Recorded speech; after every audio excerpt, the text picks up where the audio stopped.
Hello and welcome. आपका बहुत बहुत स्वागत है मेरे यूट्यूब चैनल फ़नी इंग्लिश पे, your one stop destination to learn English for free. अगर आपको मेरे चैनल का कंटेंट अच्छा लगता है तो please like, share and subscribe my channel. तो आज हम बात करने वाले हैं सब्जेक्ट वर्ब एग्रीमेंट के बारे में, which is very important topic if you are preparing for bank, PO, SSC और any other competitive exam. So let's start subject verb agreement.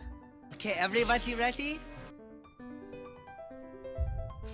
So let me tell you the concept of subject verb agreement.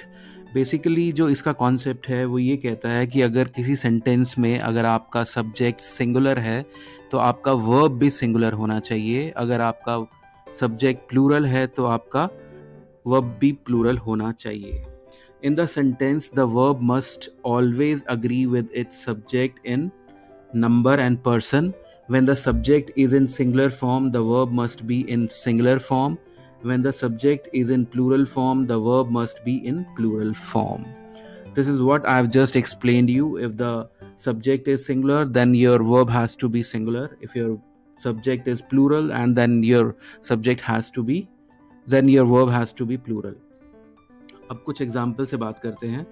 Ram and Shyam are friends. यहाँ पे Ram and Shyam दो separate subjects हैं and they are joined by and, so that is why our verb is are, which is our helping verb, और it can be main verb also. The number of students in class is 50। यहाँ पे जो इस sentence का जो subject है that is the number. हम बात किसकी कर रहे हैं? The number of students in class is 50। तो नंबर ए सिंगुलर है तो इसलिए हमने इसका प्रयोग किया गया है यहाँ पे। अब मैं आपको बताता हूँ, आपको जब कभी भी किसी वर्ब को सिंगुलर बनाना होता है आपको सिंपली उसके साथ एस या ई एस लगाना पड़ता है, करेक्ट। तो ये कॉन्सेप्ट आपको हमेशा अपने दिमाग में रखना है। जब भी आपने किसी वर्ब को सिंगुलर बनाना है तो उसके साथ एस और ई एस लगाना है। मैं आपको एक एग्जांपल देता हूँ, जैसे राम गोज टू मार्केट। अब जो गो वर्ब है वो एक प्लूरल है, अगर हम इसके साथ ई एस लगा देंगे तो वो सिंगुलर हो जाएगी। तो चलिए आगे बढ़ते हैं। अब हम बात करते हैं, कुछ ऐसे सब्जेक्ट्स होते हैं जो हमें लगते प्लूरल हैं बट एक्चुअली वो सिंगुलर होते हैं। Singular subjects that look plural. Some subjects seem to be plural but they are used as singular. Such subjects take singular verbs. तो ऐसे जो सब्जेक्ट जो हमें प्लूरल लगते हैं बट वो एक्चुअल में सिंगुलर होते हैं वो हमेशा सिंगुलर वर्ब लेते हैं। एग्जाम्पल से समझते हैं। Mathematics is an interesting subject. अब आपको लगता है कि जब भी हम किसी चीज़ को प्लूरल बनाना चाहते हैं तो उसके साथ एस लगा देते हैं। यहाँ पे भी मैथमेटिक्स के साथ एस है तो आपको लगेगा कि ये प्लूरल है but actually this is singular. That is why our verb is also singular. News was so interesting that everybody wanted to read it. अब न्यूज़ में भी हमने एस लगाया हुआ है बट ये एक्चुअली सिंगुलर है ना कि प्लूरल, तभी हमारा जो वर्ब है वो वॉज है, which is also singular. Some words like mumps, economics, physics, measles, diabetes, electronics, mechanics are examples of such subjects. तो ऐसे ही ये एग्जाम्पल्स हैं कुछ सब्जेक्ट्स के जो हमें लगते प्लूरल हैं but actually they are singular. So let's move forward. When a pair of proper nouns stands for one subject, it takes a singular verb.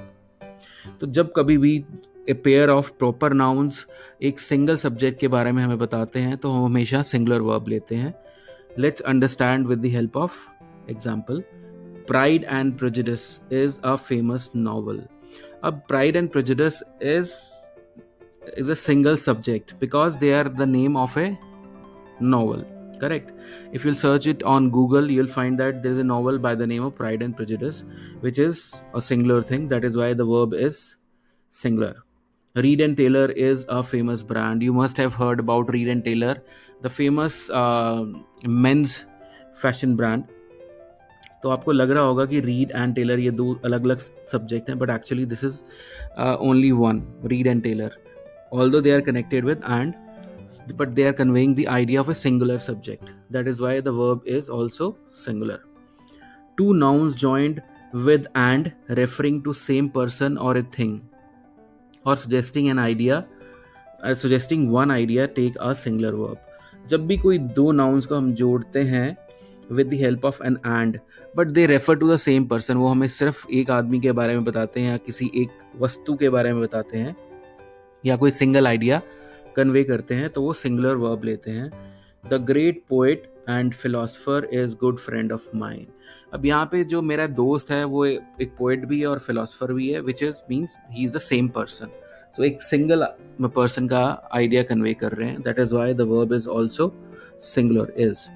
Bread and butter is common man's favourite meal. तो bread and butter क्या है, खाने की चीज़ है जो कि एक single idea convey कर रही है, that is why our verb is also singular, that is. When the subject is the unit of measurement or a mathematical equation, the verb used will be singular. तो जब भी हमारा कोई subject वो convey कर रहा है कोई मेजरमेंट का आइडिया, तो हम वहाँ पे जो वर्ब यूज़ करेंगे वो सिंगुलर यूज़ करेंगे। या फिर हमारा सब्जेक्ट एक मैथमेटिकल इक्वेशन का आइडिया दे रहा है या उसका आइडिया कन्वे कर रहा है, तो हम वहाँ पे भी हम सिंगुलर वर्ब का प्रयोग करेंगे। Let's see few examples. 50 years is a long time to wait. अब यहाँ पे 50 years आपको लग रहा होगा एक प्लूरल है, but this is actually singular. That is why we have used singular verb. 5 kilogram is enough for me. तो 5 kilograms भी आपको प्लूरल लग रहा होगा, but actual में this is singular. That is why we have used verb is. When the two singular subjects are joined by either or, comma, or neither nor they take singular subjects. अब जब कभी भी दो singular subjects, आपको बार बार ध्यान सुनना होगा कि दो सिंगुलर सब्जेक्ट्स मींस ऐसा नहीं है कि एक सिंगुलर है और एक प्लूरल है, तब वहाँ पे ये रूल फॉलो नहीं करना है हमने, ये this rule will not be valid there. अब हमारी कंडीशन ये है कि दोनों सब्जेक्ट वो सिंगुलर होने चाहिए। ईदर राम और his friend has done this. तो यहाँ पे जो दोनों सब्जेक्ट हैं वो सिंगुलर हैं और वो और से कनेक्टेड हैं, तो हमारी जो वर्ब होगी वो भी singular, that is has done, correct. Neither Shyam nor Manu is to be blamed. अब यहाँ पे भी जो दो सब्जेक्ट्स हैं दोनों सिंगुलर हैं, तभी हमारी वर्ब भी सिंगुलर है। अब इसकी एक और वेरिएशन समझ लेते हैं।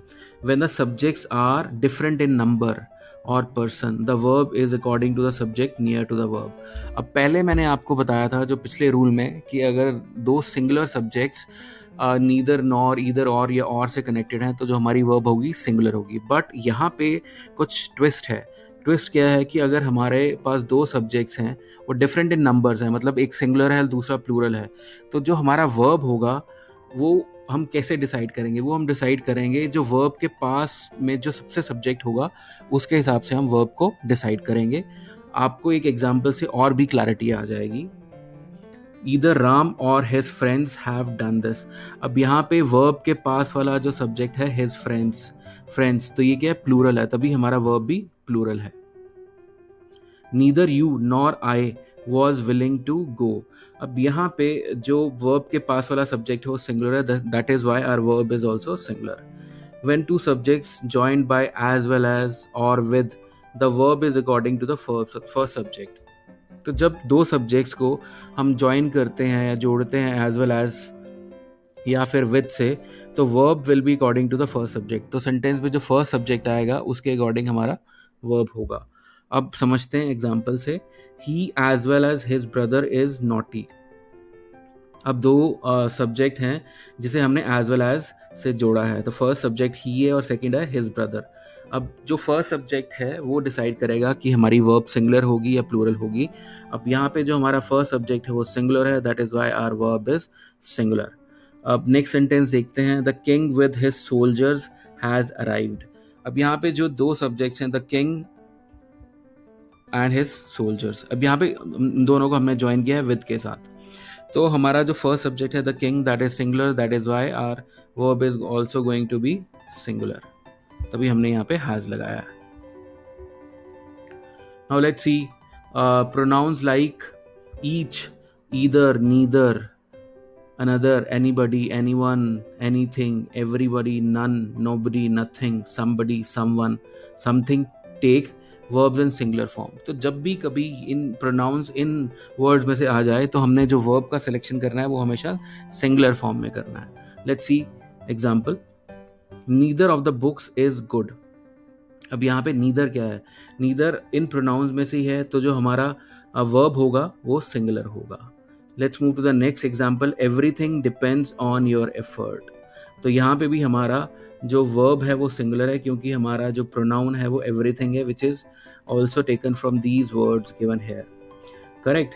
तो हमने वर्ब को सिंगुलर कैसे बनाया, हमने उसके साथ एस लगा दिया। सब्जेक्ट दैट आर प्लूरल, अब हम बात करते हैं कुछ ऐसे सब्जेक्ट्स जो एक्चुअल में प्लूरल हैं, तो हम उनके साथ हम प्लूरल वर्ब का ही प्रयोग करेंगे। Pronouns like both, many, few, several are in plural form and take plural verbs. For example, many have tried to scale Mount Everest. अब यहाँ पे मैनी है तो ये एक प्लूरल सब्जेक्ट है, तो हमारा वर्ब भी प्लूरल होगा, that is why we have used have.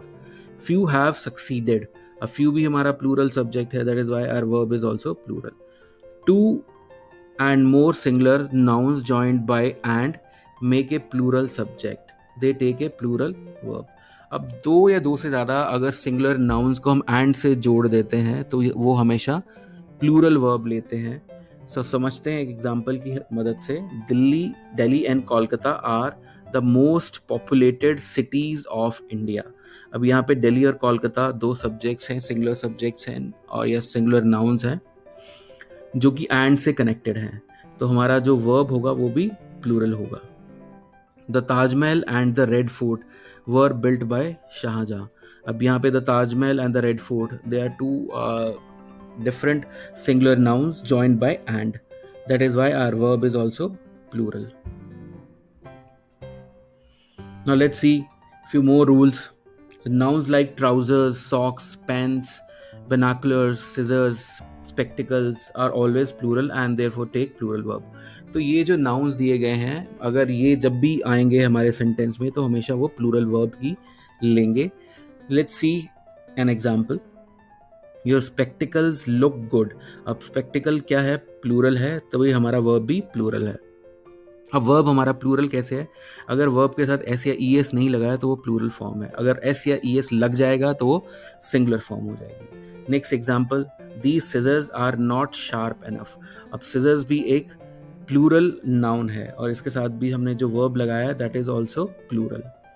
There are few nouns which have both singular and plural meaning. तो कुछ ऐसे नाउन्स होते हैं जिनके सिंगुलर मीनिंग भी होता है और प्लूरल मीनिंग भी होता है, therefore they take verb accordingly. तो अपने मीनिंग के हिसाब से वो फिर वर्ब लेते हैं। Let's see an example, a sheep is grazing. यहाँ पे एक सिंगल शीप की बात की है तभी हमारा वर्ब भी सिंगुलर है, द शीप आर ग्रेजिंग। अब यहाँ पे बहुत सारी जो भेड़ों की बात है, शीप्स की बात की गई है, that is why our verb is plural, because जो शीप का प्लूरल होता है वो भी शीप ही होता है। Let's move to the next example. A deer is beautiful. यहाँ पे एक सिंगल डियर की बात की गई है और अब आगे बढ़ते हैं और देखते हैं द डियर आर ब्यूटिफुल। अब यहाँ पे बहुत सारे डियर की बात की, बहुत सारे हिरणों की बात की गई है, तभी हमारा जो वर्ब है वो प्लूरल हो गया है।